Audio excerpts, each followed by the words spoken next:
Akhilesh auto finance. Akhilesh finance. Akhilesh exports. നല്ല പൂത്ത പലിശപ്പണം കാണും. ചാക്കോ അകത്ത് നിന്ന് അഖിലേഷ് മുതലാളി ഒന്ന് ഡീൽ ചെയ്യും. എനിക്ക് ഈ സെക്യൂരിറ്റി ചേട്ടന്റെ സെക്യൂരിറ്റി ഒന്ന് ചെക്ക് ചെയ്യണം.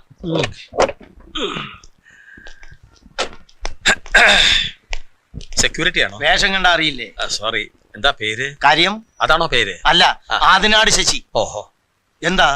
അല്ല, ഒരുപാട് കാറുകൾ ഇവിടെ കിടക്കുന്നു. കാറ് കച്ചവടമാണോ? അയ്യോ, കാറ് കച്ചവടമൊന്നും അല്ല.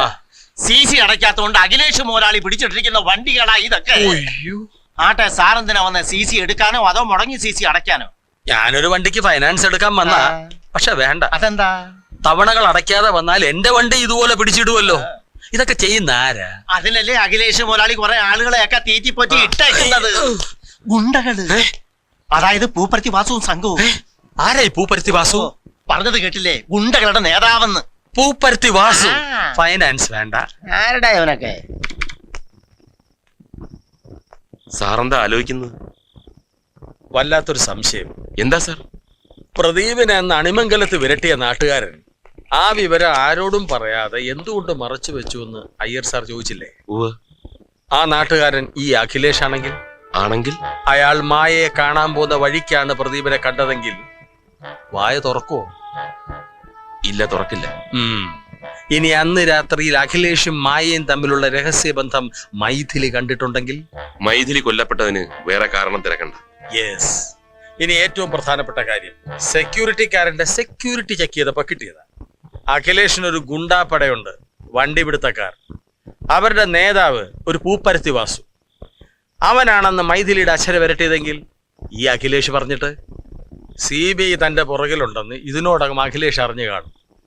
അവൻ പൂപ്പരുത്തിയെ പരത്തുന്നതിന് മുമ്പ് അവനെ നമുക്ക് പരത്തണം. വാസുവിനെ കസ്റ്റഡിയിൽ എടുക്കണം ചാക്കോ. സർ.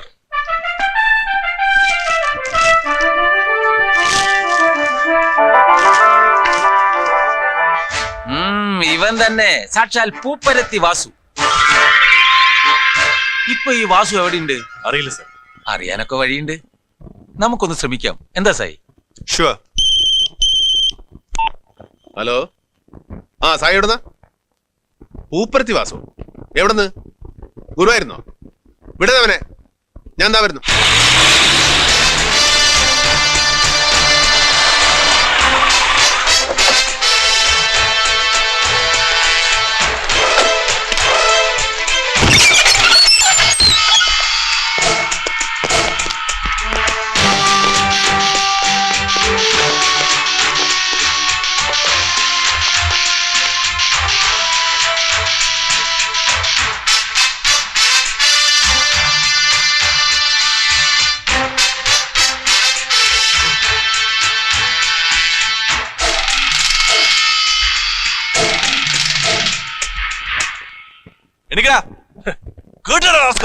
അല്ല സർ, ഒരു മര്യാദ ഇല്ലാതെ.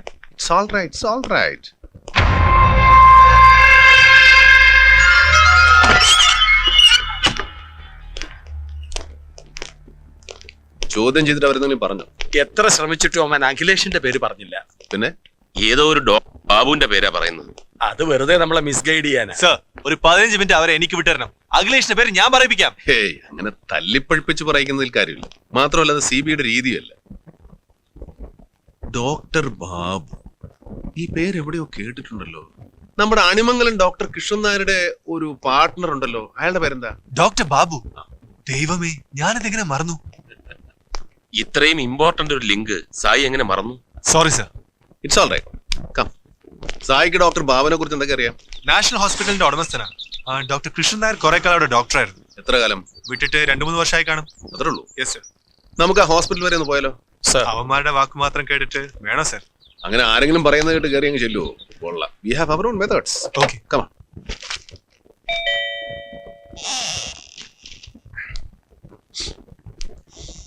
എന്താ ഇരിക്കും? വല്ലാത്ത മേലുവേദന, തലയ്ക്ക് എന്തോ ഒരു പെരുപ്പ്. ടെമ്പറേച്ചർ ഉണ്ടോ എന്നൊരു സംശയം. വൈറലാവും. ശ്വാസം ഒന്ന് വലിച്ചോട്ടെ. ഒന്നുകൂടി വലിച്ചോളൂ. BP ഒന്ന് ചെക്ക് ചെയ്തേ. ഡോക്ടർ, നമ്മൾ അണിമംഗലത്ത് ഡോക്ടർ കൃഷ്ണൻ നായരോട്ട് ചേർന്നൊരു മെഡിക്കൽ റിസോർട്ട് തുടങ്ങാനുള്ള പ്ലാൻ ഉണ്ടായിരുന്നു. അങ്ങനെ ഒരു മോഹമൊക്കെ ഉണ്ടായിരുന്നു. പക്ഷെ അത് നടക്കുന്നൊന്നും പറയാറായിട്ടില്ല. അല്ല, ഈ അണിമംഗലം ഡോക്ടർ കൃഷ്ണനായരൊക്കെ എങ്ങനെ പരിചയം? ഞങ്ങൾക്കിപ്പോ അവിടെയല്ലേ ജോലി. ജോലിയോ? ആ ജോലി. അണിമംഗലത്ത് ആ പഴയ കേസില്ലേ, ഒരു പെൺകുട്ടി മരിച്ച കേസ്, അത് ഞങ്ങളിപ്പോ അന്വേഷിച്ചോണ്ടിരിക്കും. നിങ്ങൾ ആരാ? എന്റെ പേര് സേതുരാമയ്യർ, CBI ഒരു ഉദ്യോഗസ്ഥനാണ്.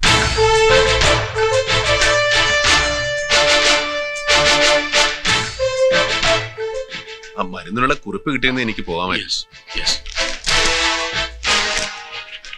ആ ഡോക്ടർ, പേന അങ്ങനെയല്ല, ദാ ഇങ്ങനെ പിടിച്ചായിരുന്നു. ഡോക്ടർ വല്ലാതെ വിയർക്കുന്നുണ്ടല്ലോ, BP ഒന്ന് ചെക്ക് ചെയ്യട്ടെ. No thanks.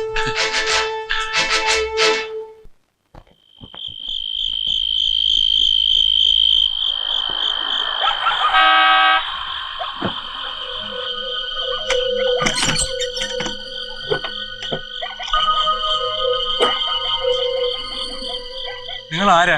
പറയാം. അതിനു മുമ്പ് ഒരു കാര്യം. 3-4 വർഷത്തിന് മുമ്പ് ഇതുപോലൊരു രാത്രിയിൽ ഞായറാഴ്ച ചില ഗുണ്ടകൾ ഇവിടെ വന്നിരുന്നു. അന്ന് അവർ തന്നോട് ചില കാര്യങ്ങൾ പറഞ്ഞിരുന്നു. താൻ കേട്ടില്ല? അത് മകനാണല്ലേ? അതെ. പാപം, നല്ല പ്രായം. പന്നപ്പട്ടലെ ഒരക്ഷരം മിണ്ടില്ല എന്ന് പറഞ്ഞിട്ട് CBI ഒരു വശത്ത് നിങ്ങൾ വാ തുറക്കരുതെന്ന് പറയും, മറുവശത്ത് അവർ വാ തുറക്കണമെന്ന് നിർബന്ധിക്കുമ്പോ ഞാൻ എന്ത് ചെയ്യണം സാർ? CBIയുടെ ജോലി സംസാരത്തിൽ അവസാനിക്കും. ഞങ്ങൾ പറഞ്ഞിട്ടുണ്ടെങ്കിൽ പറഞ്ഞത് ചെയ്തിരിക്കും. അതിനാണ് വന്നത്. അവസാനമായി ഒരവസരവും കൂടി തരാം. 4 വർഷം മുമ്പ് കണ്ടതല്ലേ അവരെ. തിരിച്ചറിയൽ പരേഡ് നടക്കുമ്പോ മജിസ്ട്രേറ്റിന്റെ മുമ്പിൽ വെച്ച് തീർത്തും പറഞ്ഞേക്കണം അവരെല്ലാം ഈ വീട്ടിൽ വന്നതെന്ന്. പറയോ? പറയില്ല.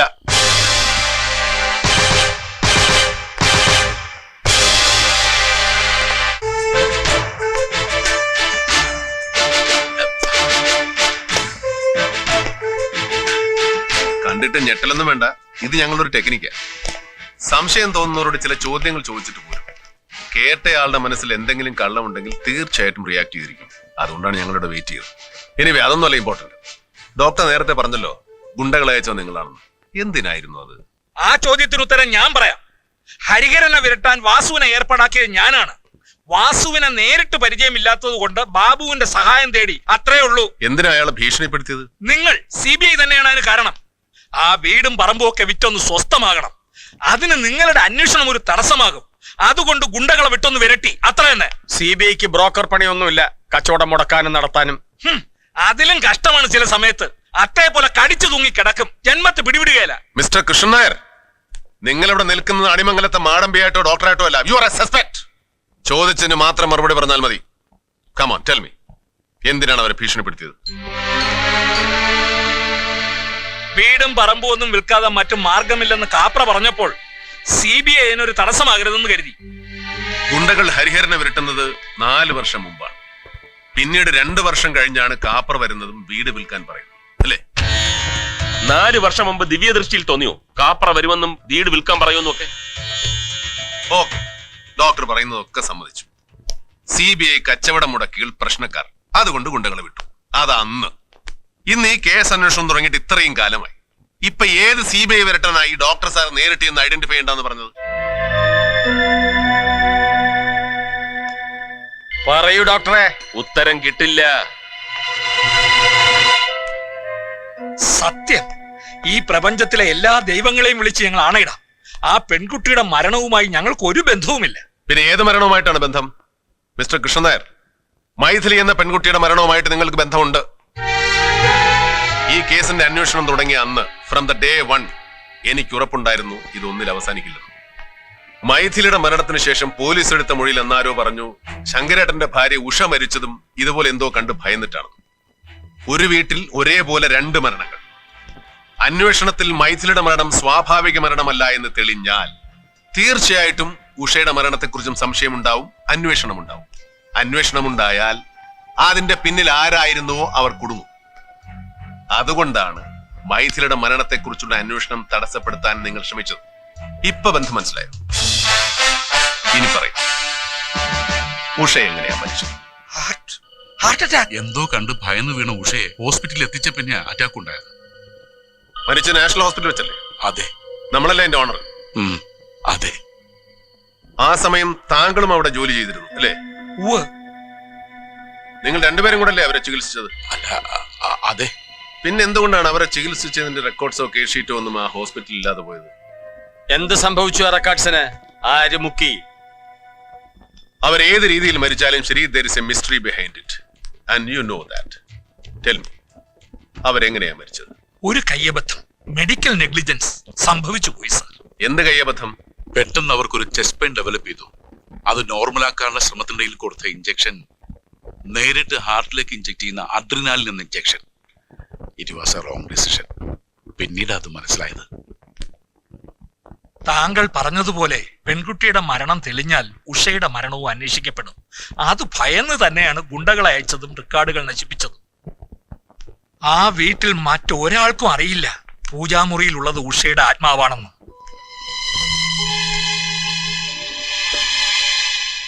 ആ വീടും സ്ഥലവും വാങ്ങാൻ ശ്രമിച്ചത് തന്നെ സ്ഥലം സ്വതന്ത്രമായി കൈ കിട്ടിക്കഴിഞ്ഞാൽ തക്ക പരിഹാരം ചെയ്ത് ആ ആത്മാവിന് മോക്ഷം കൊടുക്കാലോ എന്ന് കരുതിയ.